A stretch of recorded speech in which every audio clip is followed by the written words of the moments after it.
আচ্ছা, পৃথিবীর মোট জলরাশির ওজন ঠিক কতটা হতে পারে একবার ভেবেছেন? হয়তো লক্ষ কোটি টন। একটা অকল্পনীয় বিশাল ভর। হ্যাঁ, সত্যি ভাবলে অবাক লাগে। এত বিশাল পরিমাণ জলরাশি। ঠিক। অথচ দিনে দুবার সম্পূর্ণ অদৃশ্য একটা শক্তির টানে এই বিপুল জলরাশি ফুলে ওঠে। মানে আবার নির্দিষ্ট সময় পর নেমেও যায়। একদম। আর মজার বিষয়টা হলো, এর জন্য কোনো বিশাল ইঞ্জিন নেই, কোনো পাম্পও নেই। ঠিক তাই। মহাশূন্য থেকে কেউ যেন জাদুর মতো এই মহাসাগরগুলোকে নিয়ন্ত্রণ করছে। জোয়ার ভাটার এই ঘটনাটা আমরা সবাই হয়তো ছোটবেলায় ভূগোল বইতে পড়েছি। হ্যাঁ, অথবা ধরুন যারা সুন্দরবন বা দক্ষিণবঙ্গের হুগলি নদীর কাছাকাছি থাকেন, তারা তো নিজের চোখে দিনে দুবার জলের এই অদ্ভুত উত্থান পতন দেখেছেন। একদমই। কিন্তু আজকের এই উৎসগুলো ঘাটতে গিয়ে সবচেয়ে অবাক করা যে বিষয়টা দেখলাম, সেটা হলো এর পেছনের অবিশ্বাস্য পদার্থবিজ্ঞান। মানে মহাকাশে একটা বিশাল মহাকর্ষীয় যুদ্ধ চলছে, আর আমরা পৃথিবীতে বসে তার ফলাফল দেখছি। আর সেই যুদ্ধের ময়দান হলো আমাদের এই পৃথিবীর মহাসাগরগুলো। এটা কেবল নদীর জল ওঠা নামার কোনো সাধারণ বিষয় নয়। তো আজকের এই আলোচনায় আমরা ঠিক কি বিষয় নিয়ে কথা বলবো? দেখুন, আজকে আমরা খুব গভীরে গিয়ে বোঝার চেষ্টা করব জোয়ার ভাটা ঠিক কি এবং কেন হয়, মুখ্য ও গৌণ জোয়ারের বিজ্ঞানটা কি, অমাবস্যা আর পূর্ণিমায় ভরা কোটালের রহস্যটা কি। আর ওই অষ্টমী তিথির মরা কোটালটাও তো আছে, তাই না? হ্যাঁ, সেটাও থাকবে। এর পাশাপাশি জোয়ার ভাটার সময়ের একটা খুব জটিল হিসাব আছে। মানে কেন ঠিক ১২ ঘন্টা পরপর জোয়ার হয় না, ওই যে ৫২ মিনিটের একটা রহস্য আছে। ওহো, ওই বিষয়টা দারুণ ইন্টারেস্টিং। আর আমরা নদীর মোহনায় ভয়ঙ্কর বান ডাকার কথাও বলবো নিশ্চয়ই। একদম।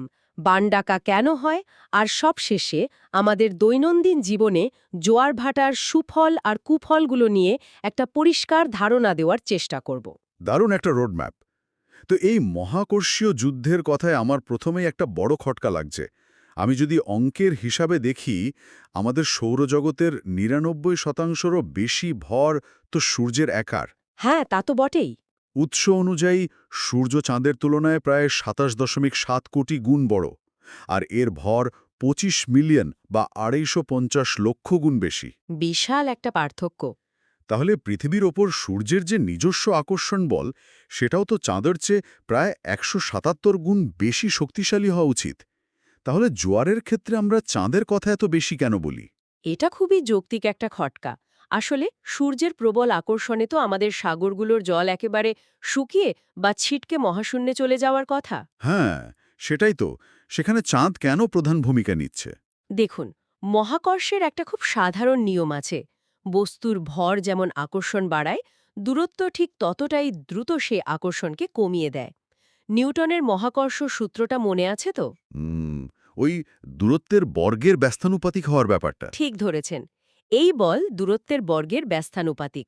অর্থাৎ দূরত্ব একটু বাড়লে আকর্ষণ বল জ্যামিতিক হারে কমে যায়। সূর্য বিশাল দৈত্য হতে পারে, কিন্তু পৃথিবী থেকে তার দূরত্ব অনেক। আচ্ছা, পৃথিবী থেকে সূর্যের দূরত্ব প্রায় ১৫ কোটি কিলোমিটার। সেখানে চাঁদ তো আমাদের ঘরের কাছের প্রতিবেশী। একদম। পৃথিবীর কেন্দ্র থেকে চাঁদের কেন্দ্রের গড় দূরত্ব মাত্র ৩,৮৪,৮০০ কিলোমিটার। ও আচ্ছা। মানে দূরত্বের এই বিশাল পার্থক্যের কারণেই সূর্য হেরে যাচ্ছে। হ্যাঁ, এই নৈকট্যর কারণে পৃথিবীর সাগরের জলের ওপর চাঁদের মহাকর্ষ বল সূর্যের চেয়ে প্রায় ২.২ গুণ বেশি শক্তিশালী হয়ে দাঁড়ায়। ব্যাপারটা অনেকটা শক্তিশালী, কিন্তু অনেক দূরে রাখা একটা বড় চুম্বকের মতো। মানে তার বদলে একটা ছোট চুম্বককে লোহার টুকরোর একেবারে কাছে নিয়ে এলে যা হয়। চমৎকার একটা উপমা দিয়েছেন।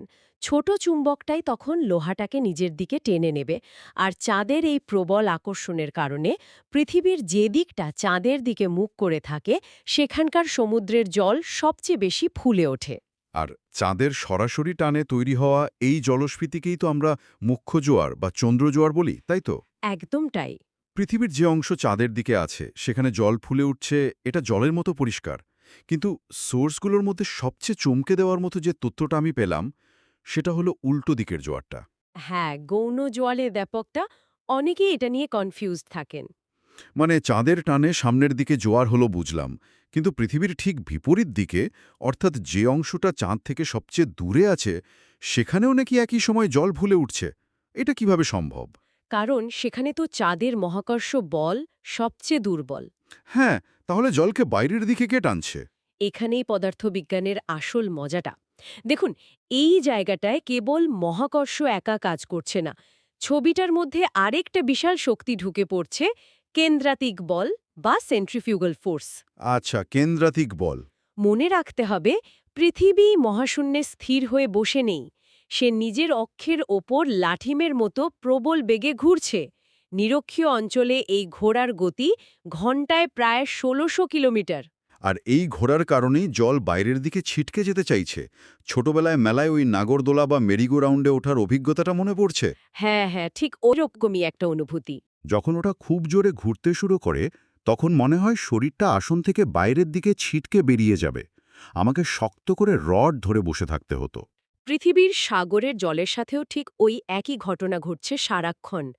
পৃথিবীর আবর্তনের কারণে জলের একটা বাইরের দিকে ছিটকে যাওয়ার প্রবল প্রবণতা তৈরি হয়। তাহলে পৃথিবীর যে দিকটা চাঁদের সামনে আছে, সেখানে চাঁদের মহাকর্ষ বল কি এই ছিটকে যাওয়ার প্রবণতার চেয়ে অনেক বেশি শক্তিশালী? একদম, সেখানে মহাকর্ষই যেতে, তাই জল চাঁদের দিকেই ফুলে ওঠে। কিন্তু পৃথিবীর উল্টো দিকে পরিস্থিতিটা সম্পূর্ণ ভিন্ন। কারণ সেখানে চাঁদের টান পৌঁছাতে পৌঁছাতে অনেক দুর্বল হয়ে গেছে। মানে পৃথিবীর ব্যাস তো প্রায় ১২,৭৪০ কিলোমিটার। ঠিক। তার মানে উল্টো দিকটা চাঁদ থেকে আরও ওই প্রায় ১৩,০০০ কিলোমিটার দূরে। হ্যাঁ, আর চাঁদের আকর্ষণ দুর্বল হয়ে যাওয়ার ফলে সেখানে কেন্দ্রাতিক বলটা মহাকর্ষ বলের চেয়ে বেশি শক্তিশালী হয়ে ওঠে। ও, বুঝতে পেরেছি। তখন জলকে পৃথিবীর দিকে টেনে ধরে রাখার মতো পর্যাপ্ত মহাকর্ষ টান থাকে না। ঠিক। আর জল ওই আবর্তনের কারণে বাইরের দিকে ফুলে ওঠে। একেই আমরা বলছি গৌণ জোয়ার বা পরোক্ষ জোয়ার। তা মানে একই সময়ে পৃথিবীর দুটো বিপরীত দিকে জোয়ার হচ্ছে। একদিকে চাঁদের সরাসরি মহাকর্ষের টানে মুখ্য জোয়ার, আর ঠিক উল্টো দিকে পৃথিবীর নিজের ঘোরার ধাক্কায় গৌণ জোয়ার। হ্যাঁ, আর এই দুটো ফুলে ওঠা জায়গার ঠিক মাঝখানের অংশগুলোতে একটা মজার ব্যাপার ঘটে। কিরকম? ওই যে ৯০ ডিগ্রি কোণে বা সমকোণে যে জায়গাগুলো আছে, সেখান থেকে জল সরে গিয়ে এই জোয়ারের জায়গাগুলোতে জমা হয়। আচ্ছা, ফলে ওই সমকোণে থাকা জায়গা দুটিতে জলের স্তর স্বাভাবিকের চেয়ে নিচে নেমে যায়। একদম, একেই আমরা বলি ভাটা।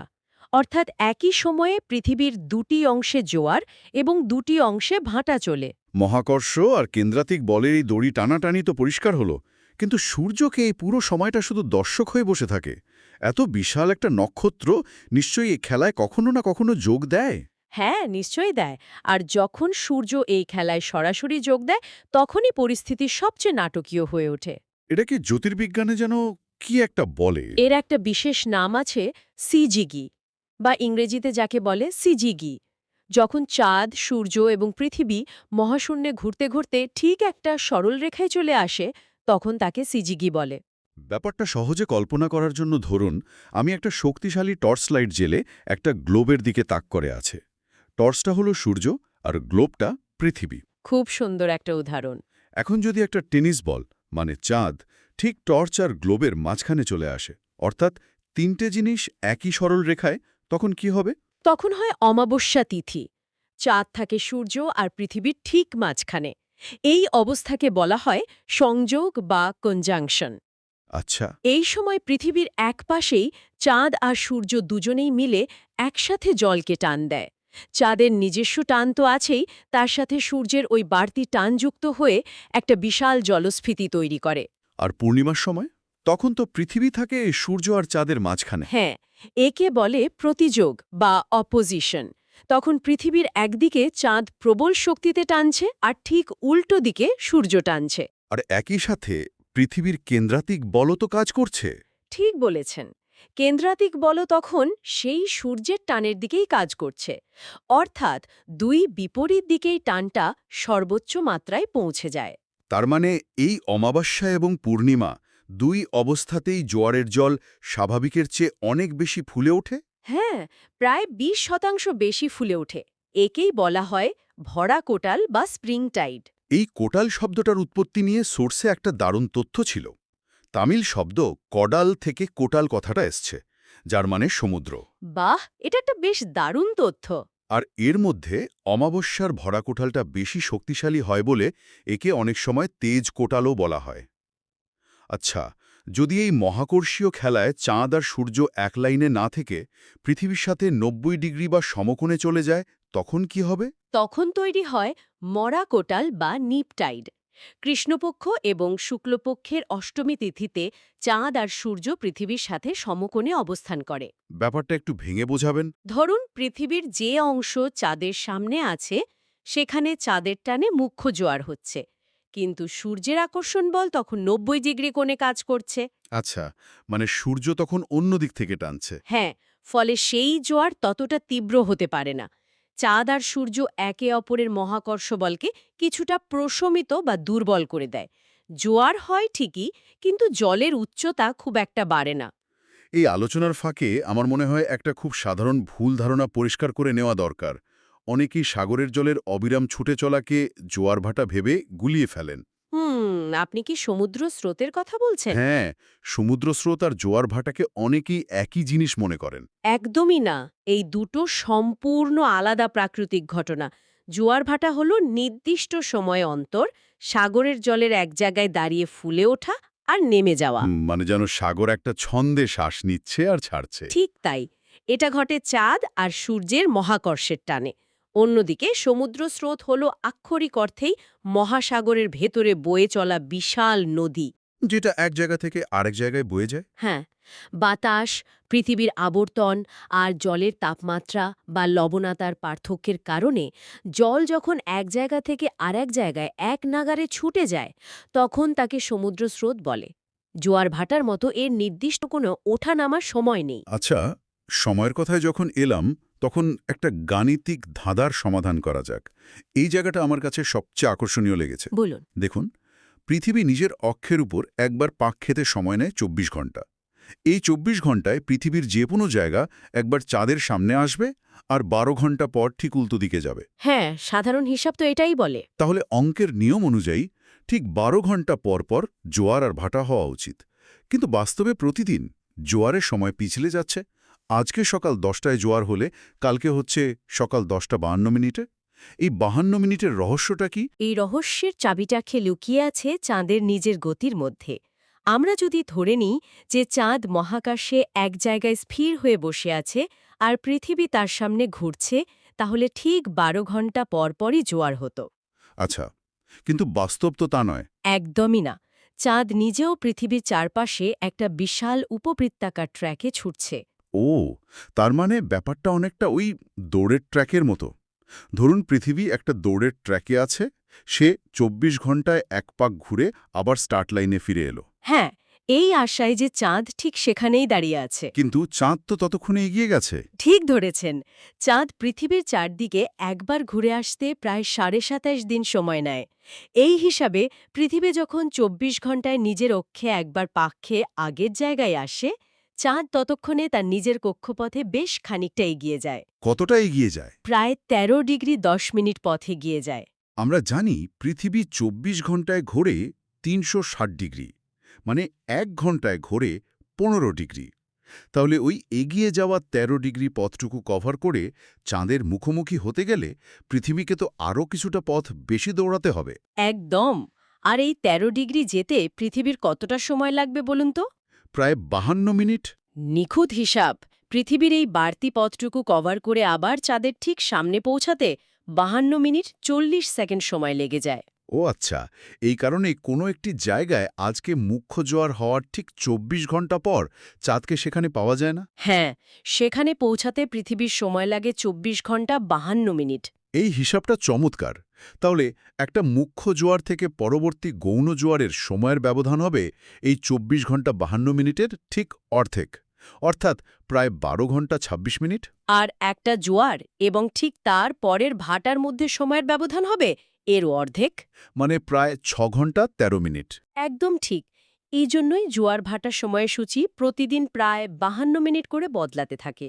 গভীর সমুদ্রে এই ১২ ঘন্টা ২৬ মিনিটের ছন্দবদ্ধ উত্থান পতন হয়তো খুব একটা ভয়ের কিছু নয়। জাহাজগুলো দিব্যি পার হয়ে যায়। হ্যাঁ, গভীর সমুদ্রে এটা বোঝাই যায় না। কিন্তু এই বিশাল জলোচ্ছ্বাস যখন সমুদ্র থেকে তীরের দিকে আসে, বিশেষ করে কোনো সরু নদীর মোহনায় ঢোকে, তখন তো পরিস্থিতি ভয়ঙ্কর হয়ে ওঠে, যেটাকে আমরা বান ডাকা বলি, ইংরেজিতে টাইডাল বোর। ঠিক, কারণ সমুদ্রে জল ফুলে ওঠার জন্য অসীম জায়গা থাকে, কিন্তু নদীতে তো সেই জায়গাটা নেই। হ্যাঁ, দুপাশে পাড় দিয়ে আটকানো। তার উপর মোহনা যদি ফানেল আকৃতির হয়, অর্থাৎ সমুদ্রের দিকে চওড়া আর ভেতরের দিকে ক্রমশ সরু, এবং নদী খাত অগভীর হয়, তখন ভরা কোটালের সময় এক বিশাল জলরাশি প্রবল বেগে নদীর উল্টো খাতে প্রবেশ করে। নদীর স্বাভাবিক স্রোত তখন সমুদ্রে পড়ার চেষ্টা করছে। একদম। আর তখন সমুদ্রের জল দেওয়ালের মতো উঁচু হয়ে হুড়মুড় করে এগিয়ে আসে। আমাদের হুগলি নদী বা সুন্দরবনের নদীগুলো, এছাড়া ইংল্যান্ডের টেমস বা আর্জেন্টিনার লাপ্লাটা নদীতে এই বান খুব পরিচিত দৃশ্য। বর্ষাকালে তো এর রূপ আরও ভয়ঙ্কর। হ্যাঁ, বর্ষায় নদীর নিজস্ব জল এমনিতেই কানায় কানায় পূর্ণ থাকে। তার ওপর ভরা কোটালের এই জলোচ্ছ্বাস এলে তাকে সারাসারির বান বলে। মানে দুটো উন্মত্ত ষাঁড় যেন শিং উঁচিয়ে একে অপরের দিকে তেড়ে আসছে। নদীর জল আর সমুদ্রের জল পার ভেঙে তছনছ করে দেয়। আর এই জোয়ারের তীব্রতা আরও কয়েক গুণ বেড়ে যায় যদি চাঁদের কক্ষপথের একটা বিশেষ অবস্থান এর সাথে মিলে যায়। সেটা কিরকম? চাঁদের কক্ষপথ তো পুরোপুরি গোল নয়, উপবৃত্তাকার বা ডিম্বাকৃতি। তাই ঘুরতে ঘুরতে চাঁদ কখনো পৃথিবীর খুব কাছে চলে আসে, যাকে বলে পেরিজি বা পেরিজি অবস্থান। তখন দূরত্ব কমে দাঁড়ায় ৩.56 লক্ষ কিলোমিটার। কাছে এলে মহাকর্ষ বল তো বেড়ে যাবে, এটাই স্বাভাবিক। হ্যাঁ, আকর্ষণ বল বেশি হওয়ায় তখন জোয়ারের প্রাবল্য স্বাভাবিকের থেকে ২০% বেড়ে যায়। একে পেরিজি জোয়ার বলে। আর দূরে গেলে? চাঁদ যখন সবচেয়ে দূরে থাকে, মানে প্রায় ৪.০৭ লক্ষ কিলোমিটার দূরে, তাকে বলে অ্যাপোজি বা অ্যাপোজি অবস্থান। তখন আকর্ষণ বল কমে যায়। তখন কি জোয়ারের তীব্রতাও কমে যায়? হ্যাঁ, তখন জোয়ার ২০% কম শক্তিশালী হয়। একে অ্যাপোজি জোয়ার বলে। আর এই জোয়ার ভাটার হিসেব রাখার জন্য উপকূলবর্তী অনেক অঞ্চলে এক বিশেষ ধরনের ঘড়ি ব্যবহার করা হয়। জোয়ার ভাটার ঘড়ি বা টাইড ক্লক, তাই তো? একদম।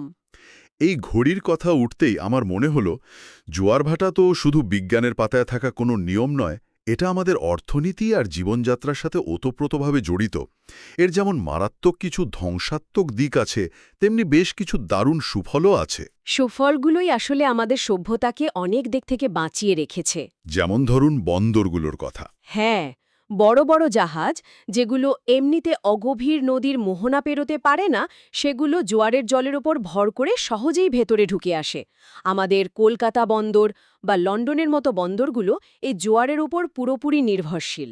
তাছাড়া ভাটার প্রবল টানে নদীর জমে থাকা পলি সমুদ্রে গিয়ে পড়ে, ফলে নদীর নাব্যতা বজায় থাকে, ড্রেজিং করার খরচ বাঁচে। আর একটা বড় দিক হল বিদ্যুৎ উৎপাদন। আধুনিক বিশ্বে জোয়ার ভাটার এই জলস্ফীতিকে কাজে লাগিয়ে বিদ্যুৎ তৈরি করা হচ্ছে। হ্যাঁ, আমাদের গুজরাটের কচ্ছ বা সুন্দরবন অঞ্চলেও তো এই প্রযুক্তির সাহায্যে বিদ্যুৎ তৈরির কাজ চলছে বা প্রস্তাবনা আছে। কিন্তু এর কুফলগুলোও তো বেশ ভয়ঙ্কর। তা তো বটেই। প্রবল জোয়ার বা বানের সময়ে প্রচুর ছোট নৌকা বা জাহাজের মারাত্মক ক্ষতি হয়। আর প্রবল জলোচ্ছ্বাসে নদীর পাড় ভেঙে বিস্তীর্ণ অঞ্চলে বন্যাও দেখা দেয়। সবচেয়ে বড় ক্ষতিটা হয় কৃষিতে। সমুদ্রের লবণাক্ত জল কৃষি জমিতে ঢুকে গেলে সেই জমি দীর্ঘদিন চাষের অযোগ্য হয়ে পড়ে। পানীয় জলের উৎসগুলো নোনা হয়ে যায়, যা উপকূলের মানুষের জন্য একটা বিশাল সংকট তৈরি করে। তার মানে এই প্রাকৃতিক শক্তি এক হাতে আমাদের যেমন দিচ্ছে, অন্য হাতে তেমনি কেড়েও নিচ্ছে। তাহলে আজকের এই বিস্তারিত আলোচনায় আমরা যে মূল ধারণাগুলো পেলাম তা একবার সংক্ষেপে মনে করিয়ে দেবেন। কারণে তৈরি হওয়া কেন্দ্রাতিক বল, এ দুই শক্তির টানাপোড়েনে মূলত জোয়ার ভাটা তৈরি হচ্ছে। আর ওই সিজিগির ব্যাপারটা? হ্যাঁ, সিজিগি বা এক সরল রেখায় থাকার কারণে কিভাবে ভরাকোটাল তৈরি হয় সেটা আমরা জানলাম। পাশাপাশি চাঁদের নিজস্ব কক্ষপথে এগিয়ে যাওয়ার কারণে কেন প্রতিদিন জোয়ার ৫২ মিনিট করে পিছিয়ে যায় তার গাণিতিক হিসাবটাও বুঝলাম। আর সবশেষে নদী ও সমুদ্রের মিলনস্থলে এই জলরাশি আটকে পড়ে কিভাবে ভয়ঙ্কর বান্ডাকার সৃষ্টি করে, সেটাও পরিষ্কার হলো। একদম।